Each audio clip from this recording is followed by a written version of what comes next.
Assalamualaikum warahmatullahi wabarakatuh. Kembali lagi di ruang edukasi kesehatan bersama Iksada TV dengan saya Ahmad Zainal Abidin, dosen ilmu keperawatan yang akan menyajikan atau sharing dengan teman-teman semuanya terkait dengan seorang perawat harus bisa melakukan yang namanya teknik penyampaian breaking bad news atau yang disebut dengan berita buruk. Nah, tentu hal tersebut sangat awam untuk masyarakat. Apa hubungannya dengan pelayanan keperawatan? Nah, di sini yang harus diketahui oleh teman-teman semuanya, khususnya peserta didik, bahwasanya seorang tenaga kesehatan harus mempunyai skill atau kemampuan dalam menyampaikan sesuatu yang sifatnya itu bisa negatif dari sudut pandang pasien. Nah, yaitu tentang breaking bad news atau berita buruk.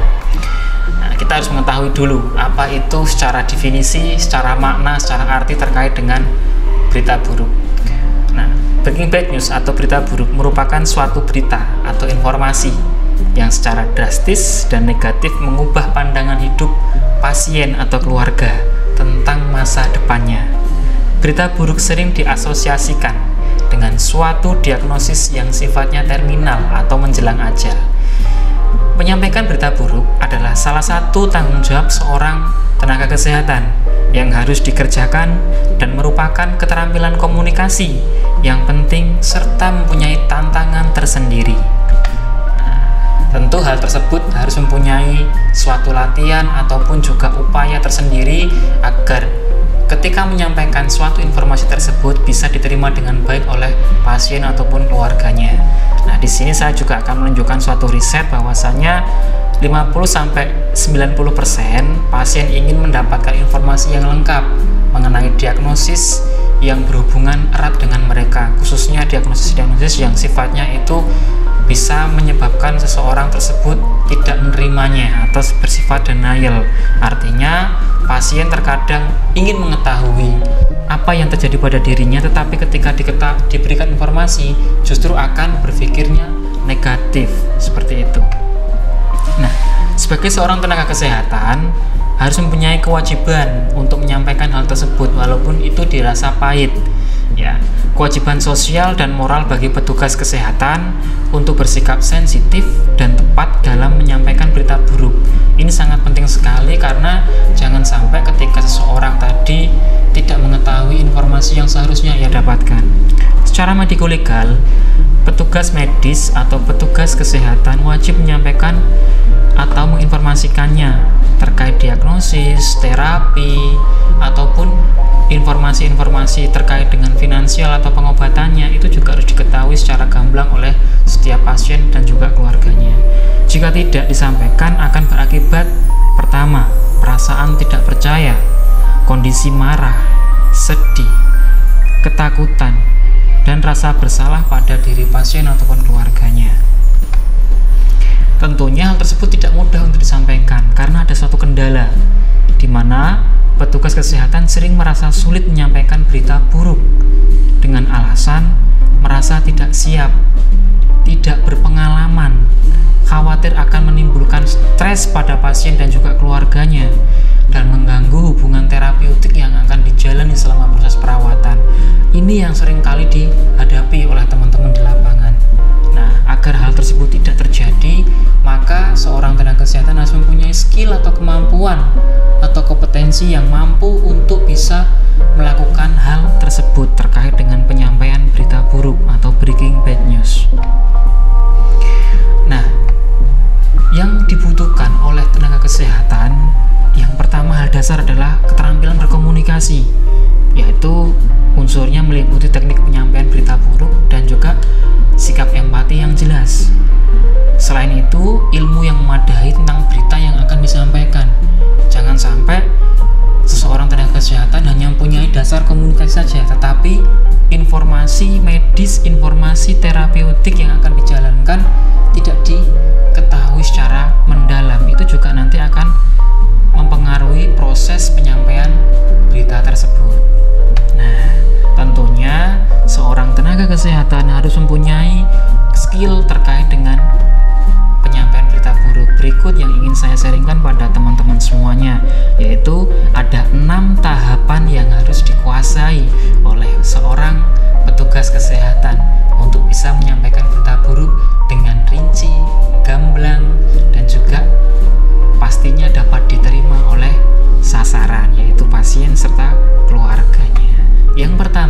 setting up the interview. Tahap persiapan. Di sini pastikan tersedia semua informasi yang dibutuhkan.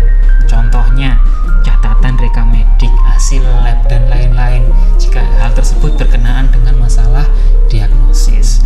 Kondisi terlatih akan sangat membantu, seperti menghadapi reaksi emosi dan juga pertanyaan-pertanyaan yang sifatnya itu sulit.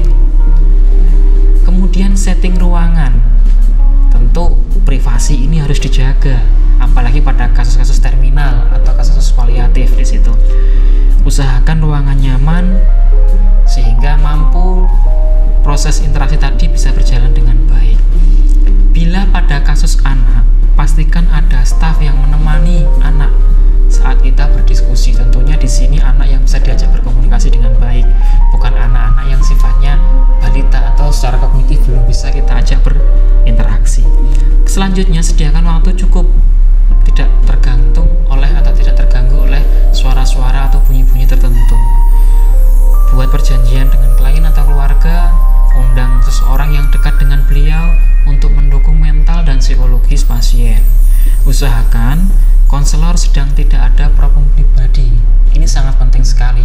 Jangan sampai konselor atau tenaga kesehatan ingin menyampaikan berita buruk justru terpengaruh karena kondisi pribadinya. Ini sangat fatal sekali. Tahap selanjutnya adalah perception. What does the patient know? Di sini artinya tujuan untuk tahap ini mengetahui tingkat pengetahuan klien atau keluarganya terkait dengan kondisi sakitnya atau masalah yang dihadapi, sehingga harapannya pasien nanti bisa mendapatkan efek terapeutik atau tujuan dari interaksi yang dijalankan. Dengan kata lain, kita paham dan dapat merancang penyampaian terkait dengan breaking bad news yang akan dijalankan. Contoh kalimat yang digunakan untuk tahapan ini adalah, bagaimana Bu, bagaimana Bapak, apa yang sudah Ibu atau Bapak ketahui sejauh ini tentang penyakit yang dirasakan. Nah, itu adalah contoh kalimat pembukanya untuk tahapan ini. Apabila sampai tahap ini klien tidak siap, maka pertemuan dapat dihentikan atau dapat membuat kontrak waktu ulang. Karena kalau tahapan ini dilanjutkan, tentu akan mempengaruhi proses interaksi yang akan dijalankan. Selanjutnya, tahapan ketiga yaitu invitation. Tujuan ini adalah untuk mengetahui seberapa besar keinginan klien, untuk mengetahui problemnya, untuk mengetahui masalah-masalah yang tengah dihadapinya. Meskipun kebanyakan klien mengharapkan informasi lengkap, akan tetapi ada juga yang tidak menghendaki. Jika hal itu terjadi, maka tanyakan bagaimana sebaiknya informasi diberikan. Nah, saya berikan contoh kalimat-kalimat yang bisa digunakan. Apakah sekarang Bapak bersedia mendengar penjelasan tentang hasil tes yang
emotion atau empatik.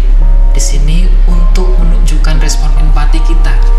Seorang tenaga kesehatan harus mampu bagaimana menempatkan diri, menghadirkan diri atau self awareness ya. Nah, di sini respon emosi klien perlu cara untuk menunjukkan empati dan meredakan emosi. Ya, contoh kalimatnya adalah di sini, saya paham keadaan ini sangat berat untuk ibu. Ya, sambil kita boleh memberikan tisu ataupun minuman atau sentuhan terapeutik pada pasien. Tentunya harus memperhatikan kesetujuan dari atau kontrak yang telah dijalankan. Penting mendengar perasaan mereka. Gunakan pertanyaan terbuka. Contohnya, berita ini pasti berat untuk Bapak. Silakan jika ingin menyampaikan bagaimana perasaan Bapak saat ini. Kami siap untuk menerimanya.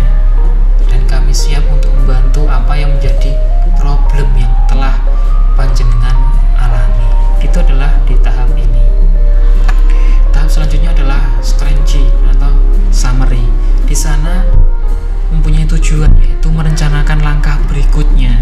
Tahap ini perlu pengetahuan yang cukup memadai untuk berdiskusi tentang langkah-langkah yang dapat dilakukan atas masalah-masalah yang tengah dihadapi.